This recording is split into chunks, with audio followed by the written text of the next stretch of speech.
because it felt like she did achieve understanding, enlightenment by the end of that first set. I think really what will help Genarog, right, for this first set is not letting Dia win the first game. Yeah. I think Dia winning the first game, like you said, she's very good to kind of adapt on you. Don't give her time to settle in. Make it uncomfy for her. Make sure Genarog's, you know, in that driver's seat, combining with the lead. Again, being that park ranger, patrolling the park on the streets, seeing what Dia can do. And that should be the moneymaker. But we'll see, guys. We'll see how we finish it off. Yeah, Genarog starts up strong, winning the rock, paper, scissors. This is a great placement for him, of course. Now he gets to pick the stage. And it looks like we were going to Hodojo, which is an interesting pick, I've got to admit. Both these characters are quite proficient in killing off the top, of course. And arguably, Genarog is going to use those platforms a little bit better. We saw Nayax ban out against him in particular, because Genarog is just very, very solid on the stage, actually. But I gotta say, I know that Dia is not at all regretting this pick. Yeah, I think after the changes to Kodai Delta, I feel like, you know, with the smaller ceilings, I think people do favor it a lot of the time, and both these characters, especially Fleet, do die off the top because they're a little bit floaty, Fleet especially. So getting a kind of a lower ceiling stage against the floaties will work out well, because the Upstrong, that doesn't kill many characters off the top like that. I tell you that for free, Zanati. I'm feeling good. Nice start for Dia. I'm not feeling good. I'm not feeling good about this pick, not whatsoever. This is what I was scared of, man. Dia doesn't miss those down Upstrongs either. She has found 5 different ways to convert into that move today. It is different for her. She has a handle on this combo game, a handle on this neutral, perhaps a handle on this game, as she is tearing her way through Genarog's second stock already. And it's so interesting to see Genarog, you know, fighting for his life against Nelex in these scramble situations, but still coming out victorious to getting beat down and chased by Dia. You said yourself, right? Dia, probably the best in EU at tech chasing. You know, even with Ranno's nerf speed, she finds a way, no matter, you know, just understanding where you're going to be, calculated or not, or just guessing. But really, do we need to guess when we're hitting tip-pot Upstrongs like that, bro? Put the first game away. Just too swift with it. These punishments feel tailor-made for the situation right now. And it just looks difficult for Genarog. He does get that first stock. He gets a nice little edge guard. It's a good damage, but it feels a little bit like a consolation prize at this point, because Dia is just able to now play it slow. This is the problem as well with this matchup. Fleet, great at camping. Ranno, great at camping Fleet. Sure. It's really hard to get in when Ranno is using those platforms, is using that movement to get around Fleet. Big aerial. She's not the fastest character in the world, and so Dia is just able to take her time. Look at her. Down tilt, down tilt, down tilt, down tilt. And I feel like for both these guys, I think a lot of people can agree, especially if you've played them like me and you, these two are very defensive heavy players, right? They do kind of lean into that gameplay. Yes, they've shown aggression on the side, but they kind of lean into that defensive when they can. So when both these guys are kind of going at it, you know, forget the unmovable object, you know, forget all that sword talk. It's just about being an absolute force to be dealt with. Yeah, and Dia's shield looking a bit too strong right now. Does not get the second fair, but gets a bear instead. Genarog off stage, no way back on other than to go high. Eats some more damage, and that last helping is not going to be enough. Actually, still holding on to this stock. But Dia, it feels like she's just playing with her food at the moment. Hold on, though. Down air into the net should be it. Goes up preemptively up B. Stores enough time, but a nice trade for Genarog, but still manages to recover. Wow. Scary. Yeah, Genarog clearly not sure if Dia actually had the height to make it onto stage, and again, not sure of it. Dia managed to stall in the air just long enough to make it back onto the ledge, and that Nair will be sealing out game 1. And hey, what did you say right before they played this game? I'd rather not talk about it. Okay. If I talk about it, it's not even about me being in big trouble. It feels I might start being upset for Genarog. I think I'm remembering, though. I think I recall you, Copter, saying that Genarog really needed to win that game. You really do. But of course, like you said, before in some other games, Zanati, that, you know, when you do lose that, Genarog usually loses that first game, but it does give them access to those 3 nightmare stage picks. One of them being Harbor, which we saw the horror against Naelax, right? We were questioning why he went there, and I think he learned his lesson. Dia might be next on the plate. And this is bringing me back to the first time I remember watching these two players play. It was the first RCS online tournament. B-Bats was commentating with us. We were all in a VC together, and he was talking about, I don't know about this Harbor pick, because he was like, because getting the arrow through the bottom, through the floor of the stage is really difficult. And Genarog then did it 5 times in a row and made it jump on this stage. Unfortunately, it seems like the past is not written to repeat itself. Yeah, I think Dia is her movement, bro. I think it's so hard to kind of connect moves to her in general. Such a slippery frog, giving you access to kind of, you know, mobility like that.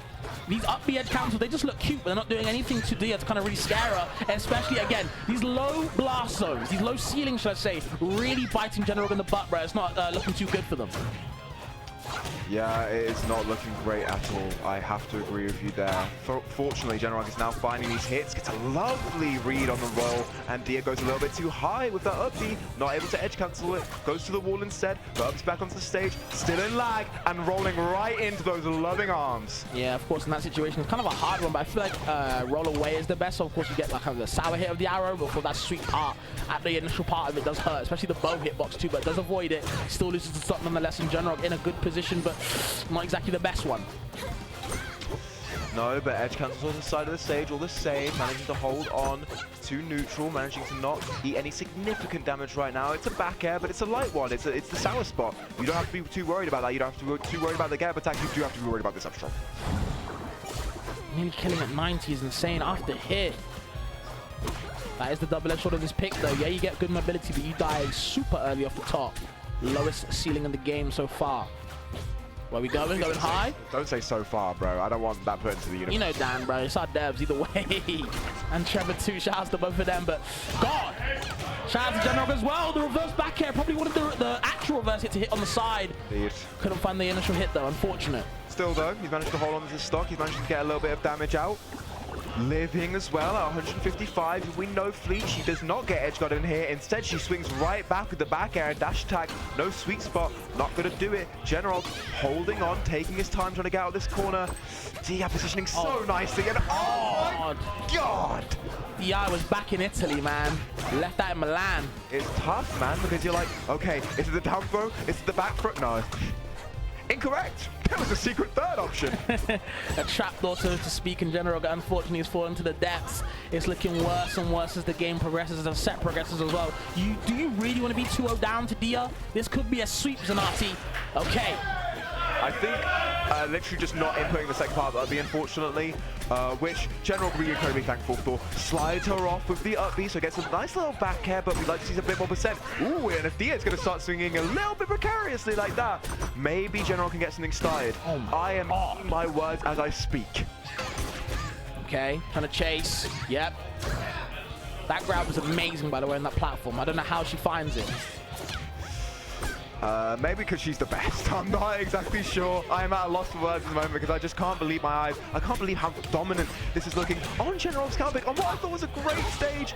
But maybe we have some signs of life here. We get a nice little downer. We get some good damage, but not enough. And that will be it for game 2. It just feels like Dia rises to the occasion, I think is the best way to put it. That's I feel a fantastic way to put it. Whenever she is under pressure, whether she's winning at the start and it's, you know, it's about to be a last stop situation, she just understands in these last ditch situations that, hey man, I've still got either a trick up my sleeve, you know, one more bullet in the gun, anything to get the job done, man. And it feels like, you know, Genarog, Hindu, Nalax, nobody can compete, and it's hard to stage pick. I feel like it's actually bad for Genarog in this moment. I'm gonna throw up, bro. This is gore at this point. She is tearing through this stock already. We saw 3 different advantage reads in 5 seconds, and I don't know if the train is slowing just yet. Genarog getting a little bit of damage at the side, gets some nice corner pressure, but Dia escapes with the high up B. Genarog not finding the nair either. Dia's going really low with these down tilts. It's using those amphibian legs to get out of the situation, but a re-grab off the pummels. Genarog, ooh, with something a little bit spicy. I haven't seen that before. Okay, edge cancel doesn't get the actual air dodge in time to get rid of the wind chime. Still gets the up B though, nonetheless. Good hitbox right there, and actually easier to edge cancel. Indeed, indeed. Some would question why they made this change. That's because this Ranno champion is actually just not that good. Dia is really the driving force of this vehicle at the moment, of this Cinderella run to potentially victory. But Genarog is making a statement right now. He's got something to say about it, and it is not so fast. He is so far leading on this stock after a terrible beginning. He's only taken 30 since then. He's getting a little bit of chip in now. I'm getting a little bit worried. We need to seal this out. Okay, yep. Again, Dia hasn't found the stock yet. The Nair pushing Dia all the way to the other side of the stage. Another Nair. Some fight back from Genarog, some life. Yeah, finally a lead for Genarog after all this time.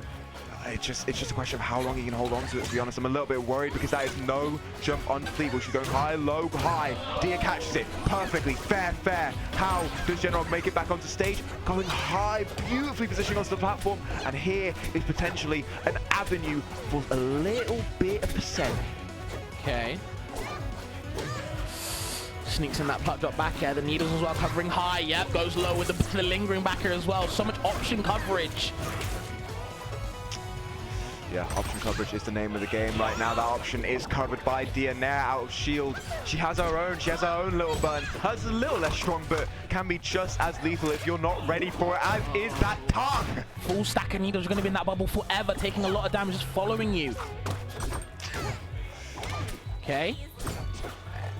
Another side B, a little bit too greedy. Put that tongue back in your mouth, young lady. You'll be taking a lot of damage for it. No bubble available. Gets popped up from the wind chime. That is bad manners, and Dia is receiving quite the stern lecture at the moment from Genarog. Getting a nice little up tilt, up strong as well. Not the strongest hit in the world, so it's quite good to kill, but oh, you saw it. You saw that he was ready for the lateral dig. He just didn't quite have the spacing, but still, Fabs, this is looking really good for Genarog now. He's off stage, but he's got a lot of ways back onto this platform. He's not really stressing about it at all. He can drift back onto the ledge. He is under no threat at the moment. For sure. Okay, opting for the bubble to stall. Up B, low below the ledge. Yep, we can run away. Create some spaces, take it back as well when we can. Stage control in Dia's favor right now. Down tilt, trips you up. Not a second one though. A little bit greedy on that one, so of course the up tilt is going to apply pressure. But the plat drop, sweet spot there into the up strong. That is just perfect. There is no other word for it. That was the best punish. That was the best way to get yourself back into this game. And Genarog now is looking for an answer of his own, but he is currently left looking at the exam sheet a little bit desperate until that trade with the Nair. That's a beautiful edge guard. That is great account for the way that Dia's going to recover. She was feigning the tongue, goes low instead. Genarog catches it, but he still has some catching up to do. Just taking damage wherever they can. It's just not good, bruh. As I said before, they tell me Floaty's got cat comboed, but I'm seeing Dia kind of push Genarog all over the damn stage. No sweet spot down strong this time, though. Just outside of the toes. Yeah, not quite. Just escaping almost certain death. We've seen how lethal these legs are from Dia, so Genarog needs to play this safe. We see so much down tilt, Fabs. I believe I know what could come out. It's that burn. It is scary. It is so close to being over. Instead, Dia just misses it at the critical moment, and Genarog is allowed a second lease on life. You could drop a penny in this building right now, Zenati, but the crowd silent right now. It's tense. Hold on though, the F tilt, and Dia actually gets enough time to charge that up strong to get that victory and become a Rival 3 winner, champion, the new queen. A new player has stepped up, but it's an old vintage champion. The old dog keeps barking. Zenati, bro, please. Who is stopping this woman, bro? I actually got the closest. This is insane. Once again, the UK will not be winning these own tournaments because these foreigners are just too damn good. They're too good, bro. They are too good indeed. Dia, what an absolute amazing run. Forget Cinderella story, forget fairy tale. This is real life, man. That's the work put in for a good reason. Genarog putting up a great fight. You know, played their heart out, but, you know, an absolute heartbreaker for sure when you're on the receiving end of Dia's punish game, man. Absolutely insane. Yeah, I mean, it's not just the punish game as well. It was that positioning at the end. She found 3 different avenues for that up strong. She missed out on 2 of them just about. The third one, you're not going to whiff it twice. For sure. You're not gonna whiff it thrice. That's just not how it's going to go. She's just positioning too well. She knew exactly what she needed. She knew that Genarog was playing a lot in the air, and knew that if you position yourself really low, you can often go underneath these aerials, undercutting Genarog and finding that kill. It's just too good. It's too clean.